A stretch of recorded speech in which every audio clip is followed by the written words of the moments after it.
What up, YouTube? It's your boy Banks. And we back in the building, you feel me? It's True Talks. Cause True Talks, you already know. Let's get straight right into it.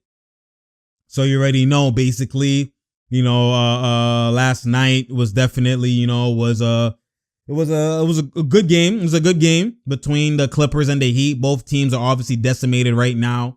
The Heat don't have, they don't have Butler and they don't have a couple other pieces. They don't have them right now playing and they don't look the same right now because of obviously, COVID protocols, health and safety protocols and all of that stuff going on. Not all teams look right now, but they will look different in maybe a couple weeks or couple more games and stuff like that. You'll start seeing teams starting to shed the light on who they really are, right? Because a lot of these games right now, it's not full, healthy, situated teams. It's not, so we just got to be real with that. The Clippers right now also are dealing with, Kawhi and PG having contact tracing, obviously with COVID. So that's they don't probably actually have COVID, but somebody else within, their circle or their family or whoever probably tested positive for COVID. And now they have to, obviously, quarantine for probably 7 days or whatever it is. So that's probably what's going on. So they're going to miss maybe 2-3 games. I think they're probably done. Maybe later this week, they'll come back. I'm not too sure. But as of right now, just, the Clippers without Kawhi and without PG. So obviously we'll see how they move. And this right here kind of explained and kind of showed why a lot of what media and a lot of what y'all are saying with, the Clippers need a playmaker is cap. It's actually cap. Like I said before, need for me is not it literally means you can't win without. So having a playmaker for the Clippers, I would say would be a bonus and would be an addition, but to need it, they don't need it. I've always been said they don't need it. A lot of teams in this era don't need it. You don't need a pure playmaker. Like you don't need it. Like the perfect example is look at Rondo. They say Rondo, pure playmaker, whatever. Rondo had to be the third highest scorer on the team. He even had to stop playmaking. He had to actually go into a scoring mentality with the Lakers in the bubble, in the finals and stuff like that. So this notion that you need a playmaker point guard or you need, they need playmaking ability, it's all cap. Now I'm going to explain why it's cap because I'm going to explain why. So let's go into the context because I give you that context. Let's go straight right into it, boy. So you already know this was a game without Kawhi and without PG. I'm definitely not doing no, in-game, sound breakdowns. I'm not doing that. You'll see clips. I'm going to explain what's happening in certain moments of what happened. You know what I'm saying? But we're going to address a couple things. First, we're going to address this whole Lonzo Ball, Lou Will, trade. Raptors. Clippers need a point guard and whatever, trade Lou Will for Lonzo and all this type of stuff they're talking about or people are talking about. People have been asking me a lot too. And that's kind of the hoopla was going on. Lou Will packaging for like Alonzo or for somebody. They need a playmaking PG. I'm going to address that after, but we're going to address, again, the same context too as well. Just why needing a playmaking PG is cap, right? So let's look at it from this perspective. So like I said, need. The key thing is need. Not could use, need. All right. So the Clippers don't need a PG. They can win without it. They can win a ring without it. They could have won last year without it. What was happening was they had issues. Like I said, last year, they had issues with guarding the pick and pop ability of Jokic because their bigs, they're not mobile. They're not mobile in terms of covering multiple grounds and all like 80, let's say Dwight, like I've told y'all before, Dwight and JaVale McGee, they guard interior type of bigs. So when the bigs are like just, paint dominant and stuff like that, they're going to guard that and lock that shit up. But then when they have to guard pick and poppers or small ball or stuff like that, guys who could pop and shoot the three, then they now put 80 at the 5 or they'll put Marcus Morris at the 5. Because they could switch everything with that. Because the 80, if he switches onto a small, he could guard that. Or he could gap in and recover. Like he's so much ground and so many things he could do defensively. So that right there is something that the Clippers never had defensively. The only time they would have that is if they played JaMychal, but then now JaMychal will be too small to guard the paint. When 80's at the 5, he's not too small to guard the paint. So then now Jokic is bullying JaMychal in the paint. You know what I'm saying? Okay, switch that. Put Marcus Morris at the 5. They're now still too small to guard the paint. They can switch everything now, but there's going to be a mismatch somewhere where Jokic. And then now you're going to have to double, swing, corner. Swing, drive, dime to the paint. You know what I'm saying? Stuff like that. It's all chain reaction that's predicated off of the pick and roll. So now, them getting Ibaka cures a lot of that shit because Ibaka can gap recover. He doesn't do the best in terms of like guys who can come off the pick and roll and like pull up and score in the mid range. He kind of drops too much. And then if he steps up, they could blow by. He's okay, but he's not the greatest. But regardless, with him, you could switch a lot of things, and then he could gap, maybe recover, and then he could protect the rim. You know what I'm saying? He could do a lot of things, and on offense, it's not a liability. He could actually stretch the floor, so you could cancel what's going on with your offense, and there's less chances for Kawhi to get doubled and PG to get doubled because you have floor spacing. You know what I'm saying? So when you look at it from that perspective, that even more so gets attributed to why you don't really need a playmaking PG. But let's just look at just Kawhi, because I know a lot of people are looking at, they've been DMing me. Shout out to y'all, keep DMing me and all that type of stuff. But y'all looking at Kawhi and his success. Kawhi's success has been when he played with Tony Parker. Y'all looking at him with Tony Parker is out of context and is cap, because Kawhi wasn't the Kawhi he actually was. Kawhi was more so a role-playing Kawhi who could do a 1-2. That's what he was. So he wasn't the focal point of the offense. So having a playmaking point guard and a point guard to control what's going on, that was more so the offense. So that was needed. That's out of context. You have to look at Kawhi with the Raptors to get your true context. So Kawhi with the Raptors was already now established as a superstar. He was Kawhi. He was the number one option. He was that guy. He was the shot creator. He was the takeover guy. Like, Kawhi was the focal point. So Kawhi as the focal point, right, which is what's similar to the Clippers, that's what you look at Kawhi with the Raptors as the focal point. Lowry was not. If you actually pay attention, Lowry was not playmaking. He was not. The ball was in Kawhi's hand 80% of the times.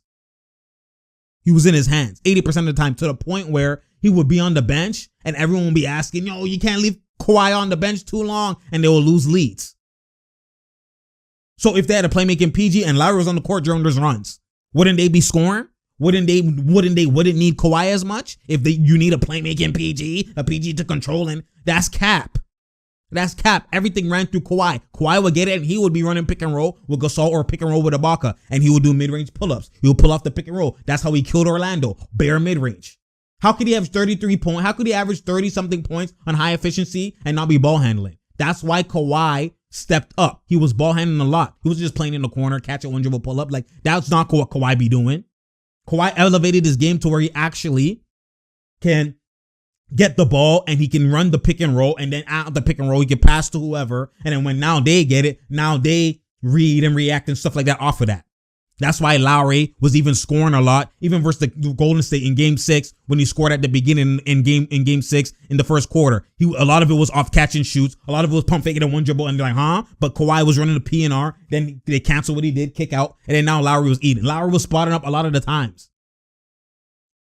Lowry would even, it's so bad that Lowry would even get, even versus Milwaukee versus Philly, when palms were sweaty, Lowry would literally get the ball, run up the court, stop at half court, hold the ball with two hands, and then just give it to Kawhi. That's what Lowry would be doing. You know what I'm saying? So, like, this notion that Lowry was a playmaker, and Lowry only here and there, a small fraction, doesn't mean he didn't playmake. That's not what I'm saying. I'm saying the way the notion y'all are actually given when they say need a playmaker, you're basically saying Kawhi needs to come off the ball, PG needs to come off the ball, and they need a point guard to come there and run the offense. That's the notion y'all are saying. That is cap. Kawhi's success was not that. Kawhi was doing majority of the ball handling and the PNR and whatever. And then sometimes, an odd time, Kawhi will go in the corner. And then even y'all would even complain, Kawhi need to get the ball. Yo, give the ball to Kawhi. Why is Lowry shooting? Even at the beginning, take it in the beginning when Lowry first was playing with Kawhi. Remember that one video that I have that has like 8K views or whatever? If you go see it and you go back and look, where I said Kawhi might leave because of Lowry. At the beginning, Lowry was pouting and wasn't trying to give Kawhi the ball. Remember? He was the one running the offense in the clutch. He was the one trying to dribble and shoot and whatever the case was. And then until he got humbled and everyone yelled at him, and Kawhi probably slapped him behind the scenes or yelled at him. Then now Lowry started going, here you go, Kawhi. Here you go, Kawhi, and I'll go corner. I'll go 45. And that's what was transpiring. That's what was transpiring. The only one where Kawhi was in the corner and didn't really touch it often, and it was mainly this person scoring, was Van Vliet in the game 6 at the end. And it wasn't Van Vliet playmaking, it was Van Vliet scoring. So this notion that you need a playmaking PG, you need playmaking, like that's cap. Only a small fraction of the times Lowry would get in, run his pick and roll with Ibaka, pass to Ibaka, or pass to Gasol. Like that will be opportunity situation. That's not like an everyday, okay, this is what we're going to, this is what we're like. That wasn't that. That was like they just did it off of, okay, Kawhi coming up, someone else got the rebound, Lowry, you pass it to Lowry, now we're gonna do it because I just got it coming up the court. But majority of the times, it's Kawhi ball handling, which is literally what happened with the Clippers, and he was eating. But when they started double teaming him and they started trapping him and started forcing him out of his hands, that's when they lost leads. That's when now we're looking at PG, what are you doing, etc. Ball handling and playmaking was not the issue. That's just cap. That's just you're looking at the roster and you see Pat Bev is not a playmaking point guard, or you see, Reggie. Even the funny thing is Reggie Jackson can actually do that, and this is what you've seen off last game yesterday. But I'm gonna get into that after. But it's because people look at Pat Bev as the starting PG, now they just automatically say it, but they're not actually watching the game and understanding the game as it transpires. If you actually pay attention to playoff basketball, a lot of these wings, a lot of these shooting guards, a lot of these guards, literally, or scoring point guards, literally pick and roll to score, and off of that, now you play make. That's something Kawhi could do. That's something PG could do, because you're a threat of being a scorer. You don't have a playmaking PG come off as a playmaker off the PNR or whatever. Even LeBron, even though he playmakes, he still scores way more than he playmakes. Like, you have to understand the game and understand what's transpiring. Like I said, Rondo had to do less playmaking and score more. That's what he had to do.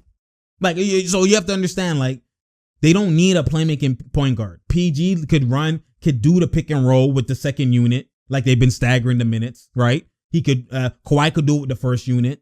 Like, it's not an issue. It's not an issue at all. And that's what literally, when you look at the Raptors starting lineup, it's just like you replace, the Clippers starting lineup, you look at him with the championship team with the Raptors, it's literally close to the same. And the only difference is you replace Pascal with PG or something like that. So that's not an issue. Like, Lowry was actually looking like Pat Bev. That's how he was looking like, just a better version. That's actually what he was like, his spot up role. He would pick and roll here and there, stuff like that. But he wasn't setting up the offense every time. Like, that's cap. That's not what was happening. If you actually go back and look, you know what I'm saying? Or if you see. So now when you look at it from that perspective, the funny thing too, what's actually funny about that is you actually have a guy on your team that if they started at PG, if they started Reggie Jackson at PG, he could actually look like Lowry. That's the funny thing. If you actually watched last night's game, and you look at their offense, how they scored. Reggie Jackson was literally playmaking within the pick and roll and scoring off of it and hezzying and doing moves that created for other people. And that's how he was playmaking, by scoring, playmaking by being a threat, not just being a pure playmaker. He was playmaking by his scoring ability. And that's how the Clippers came back. That's how they were moving. Was off of Reggie Jackson's IQ in these pick and roll situations and in these situations. You have that guy on your team. He could do that. That's why you got him. He could do that. But when he's in the game with PG and Lou Will, who's doing the shit that they're doing off the bench. So he's just in the corner. He's spotted up. He's playing out of his position. So you could do that with Reggie Jackson, but they don't do it. And then the funny thing is, if let's say they traded for Lonzo or whoever, or Derrick Rose or whoever, playmaking PG, and the funny thing is Reggie Jackson is actually a version of Derrick Rose, but Derrick Rose is just better. But they're literally the same type of player. They're not playmaking point guards. They're scoring point guards who can pass. Every point guard in the league who is actually nice is a scoring point guard who could also pass. And it's not even like they can pass elite. They literally have had a willing mindset to pass. Now they changed their mindset because, like, yo, if I'm getting doubled, I'll just hit this guy. They score so elite that now, based off of their scoring, they now get assists. That's Westbrook. That's Dame. That's all these guys. Their scoring threat is what creates these things. If they weren't a scoring threat, mans wouldn't pick up on you at the mid-range. They wouldn't step up at the mid-range, and then now you have a dime to the roller. They would just leave you. Like Rubio. It's funny. Rubio and Lonzo and all these guys are pure point guards. But the scoring point guards, James Harden, LeBron, and all these scoring guys who ball handle have more assists than them. What does that tell you? The scoring is actually what's creating a lot of these assists. You actually get more assists because of your threat ability. That's if you actually watch the game and pay attention. That's what happens. That's why Kawhi's assists has increased. That's why KD's assists have increased. Kyrie's assists. All it is your scoring threat. James Harden, easy scoring, easy assists. And it's not, obviously for you to actually get the assist, you still have to be good at playmaking. Yes. But to be a playmaker, it means all you do is try and get this guy going, try and get it. That's what you're doing. These guys, if you watch how they assist, they trying to score and then now they get the dime. Rarely do they actually do something just to get that guy. Like, even though they do it to get that guy going, it only works because they could score. Because the guy wouldn't pick up on, like I said, if Rubio is, let's say you're in the pick and roll, Rubio goes to the mid range and goes to shoot, they're sagging off that shit. They're like, shoot that shit. But if KD goes off the pick and roll and goes like this, the guy steps up, then he's going to pass. So he's doing it to get that guy going or get that guy in alley or get that guy involved. But it only is working because they don't know he's doing it to score, to pass. They think he's trying to score when he goes like this. So then the defense's mentality is like, oh, he's trying to score. So he actually got the assist off of the threat ability. That's what I'm explaining to you. You know what I'm saying? Even though his mindset is, I'm trying to play make. I know that I'm going to come here. He's going to jump on me. Then I'm going to dime this guy for an alley. Like, he's trying to get DeAndre going, or they're trying to get this guy going, or you know what I'm saying? But at the end of the day, and then if they don't step up, I'll just shoot that bitch. You know what I'm saying? They're having multiple mentalities in that moment. They're just reading and reacting. But the defender don't know that because that guy's so potent. I can't leave that dime. That's what I mean by you don't need a PG to do that shit. The game has changed. So any scorer Tatum could do that. Any scorer can do that. That's the next part of their games that they're actually working on. The IQ part. Instead of just always trying to score, read and react. Dime him. And that's what you're seeing change in this new era. This is why so many guys have high assists and are getting triple doubles. So many wings are getting triple doubles. If anything, the wings actually get triple doubles more because they could rebound and their ball handling even more. Like, that's what you're seeing. So now when you look at that from that perspective, like I said, what's going to happen now is if let's say they were to trade, you're going to trade guys who are actually proper in the role that they're in with the Clippers. You're going to trade guys. Let's say they are to do the trade and get up, let's say a D-Rose or Alonzo. You're going to get those guys, and then Kawhi's going to be in the corner, PG's going to be at the 45, and they're going to be running the pick and roll, running the offense, and you're going to be mad, and you're going to be saying, yo, give Kawhi the ball. And then it's going to be the same shit. So now that guy is going to be spotting up. That's literally what's going to happen. That's what happened with Lowry. That's what happened with Van Fleet. Those guys took a small percentage of the ball handling. When he's not on the floor, they did it. And they did it when, like an odd time when he's in the game. But that's what always happens. You don't need PGs. You don't need that. It's cap. It's actually cap. If you actually pay attention, it's actually cap. I promise you, if they get a D-Rose or they get someone to D-Rose, and I'm not saying that D-Rose is ass or something like that. Obviously, I like D-Rose. Like, D-Rose has he can go for 50 if he wants to. But if he's struggling or if it's not working, everyone watching the TV is going to be mad. Yo, get Kawhi involved. Get Kawhi the ball. He's in the corner. What's he doing? And then Kawhi's now going to have to, get the ball, run PNR because he's struggling. And then D-Rose is in the corner being a spot-up shooter. So what did that really change? You're actually going to be now looking like the same Clippers, but just with a point guard now playing the corner. Playing like he's Pat Bev. That's what's going to happen. When it matters, that's what happens. The PG or your main scorer has the ball in his hand running the PNR. Or doing whatever play you're doing. Or ISOing. So you don't need no PG. No pun intended. Because PG could also do the same thing. So that's cap. I just wanted to address that part because now that I've addressed that, let's say you even needed a PG and you needed a playmaker.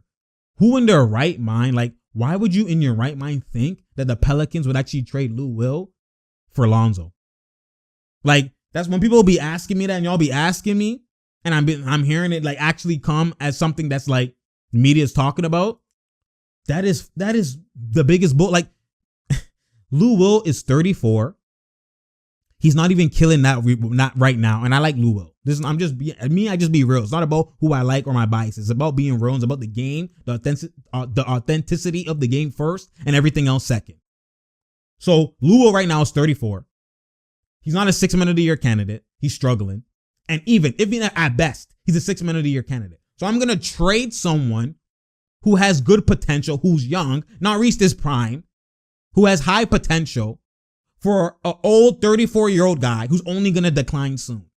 And even if he doesn't decline, his best is a 6-man role. So I'm going to trade a starter, like potential all-star guy for a 6-man?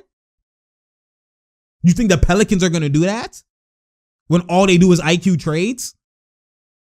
Like, that's why y'all, I know y'all love Clippers or y'all love your team, but you can't just spew out nonsense without actually putting yourself in the other team's shoes and seeing, okay, you know what? Nah, they're not doing that. I don't get your hopes up for dumb trades. That's a dumb trade. Like, Lonzo is not being traded for Lou Will. I'll be surprised if that happened. Like, should we trade Lou Will for Lonzo? Do you think the Clippers should do like, no, that's not happening. Why would I even talk about something that will never happen? I'm not going to give no advice. That's not happening. Like, that's not happening. Mark my words. That is not happening. I'll be surprised if that happens. This is why you just got to think the game through. Why would I ever do that as a Pelican? Why would I ever? Makes no sense. So that's why I just debunked that trade right now. But anyways, me even in general, I'm not changing up the roster at all for the Clippers. The only thing I might do is get somebody in a buyout or in something like that. I'm not doing no trades and losing people. Like, we're cruising right now. Why? Like, we only lost because Kawhi and PG weren't there. Why would you, like, are you guys serious? You had a new coach. You have a Ibaka who changed the whole play style. Like, you don't need, what do you mean you need a P? Oh my God. Yes, there's going to be times where they don't look clean, or there's going to be times where they might lose, or there's going to be times where, like, that's every team. No team is running smooth all day, every day and winning 72-9 games, like 73. Like, come on now. Every team has rough stretches where you're like, oh my God, they could use playmaking right now. You could do that with any damn team. Even championship teams, you could do that. They're going to have moments of a drought of scoring. They're going to be like, yo, they could use a playmaker if they had. You could do that with any team. Trust the process. Don't just react because you're seeing bricks after bricks for maybe 5 minutes in a game. Oh my God, what is this? They need. No, that's not how basketball works. Look at the personnel. Assess that if you now were to put a playmaker in this position, how would the offense change? Look at who's the number one option, who's the number two, and how their play styles play.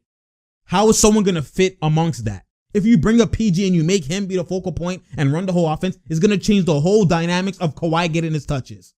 It's going to change the whole dynamics of PG getting his touches. There's a reason why they are a duo. It's the same thing with literally Michael Jordan and Scottie Pippen. They didn't have Steve Kerr run the offense. They didn't have a Harper run the offense. It was Scottie that ran the offense. And he playmaked and did whatever. And Jordan went on the post and was the main number one option. It was those two that did the bulk of the ball handling, and y'all spot up. That's exactly what the triangle with Kobe and Shaq. You didn't have Derek Fisher on the offense. It's Kobe and Shaq and everybody else. And those guys only bring it up here and there. That's that you don't take it away from those guys' hands. So now you're going to bring a playmaking point guard who's going to be cheese. Why am I here? I'm not even playmaking. I'm just spotting up in the corner. That's literally what Rondo became. Only when LeBron was in the game, now he started to do his ball handling. Even then, he had to even score more than playmake. But he still playmake, obviously. But when he was with LeBron, he was in the corner. Like, that's what I'm trying to tell y'all. Like, don't just listen to media, just talk and whatever, and just get y'all like, oh, that's true. They do need playmaking. Oh my God, Pat Bev isn't a point. Like, you're isolating Pat Bev. Pat Bev, yes, he's not a playmaking point guard. But whoever is at the point guard is not running the point. They're not ball handling. They're not doing the bulk of the offense. It's Kawhi and PG. So it don't matter what you have at PG or a point guard. It don't matter what you have there. You could easily isolate anybody on anyone's roster and say, oh my God, they need this. They need this. You have to understand how the group as a whole runs, how everything is moving, how the flow is, what the offense is, and they're running more of a triangle offense. That's why he even implemented it, because you don't need a damn PG in the triangle offense. Derek Fisher was the PG in the triangle offense, spot up. Steve Kerr was spot up. Like, that's like, you don't need a point guard to run, dribble Dame Lillard. Like, you don't need come on now, man. Y'all got to understand the game, man. Y'all got to understand the game. Anyways, it's True Talks, because True Talks, share, like, and subscribe was a great win.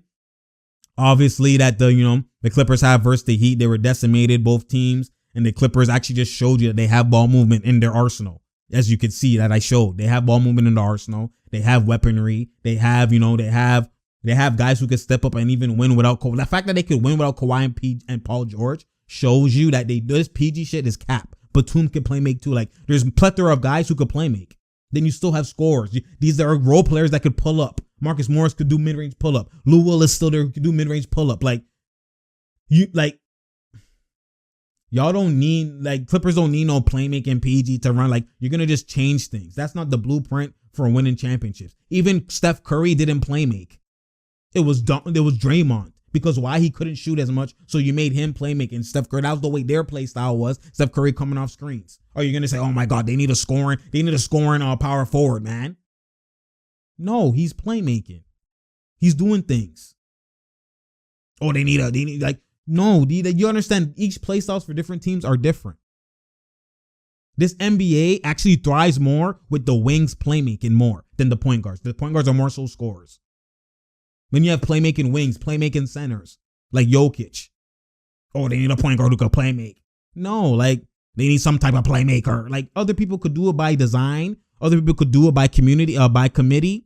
Like, there's multiple things. You know what I'm saying? Like, you got to understand the play style for each type of team and how the number one option or two option plays and whatever. And then you go from there. Then you now dissect what they need. You know what I'm saying? So that's what you have to look at it from that perspective. So anyways, like I said, it's True Talks, because True Talks, great win again by the Clippers. You know, they were down and they switched it up and then they came back. The Heat obviously brought it back a 1-2, but they basically were winning and they just had a major turnaround. Down 18, turn it around, where I think they're up maybe 18. I don't know. But, you know, it's just a great win overall. But you already know, I hope Kawhi and PG can come back soon. We don't know exactly when, but it should be soon, like I said. But you already know we out here. There's no doubt here. There's no drought here. You already know. Come for that IQ, because that's what I do. You feel me? I appreciate y'all, man. You already know what time it is. And I'm out, man.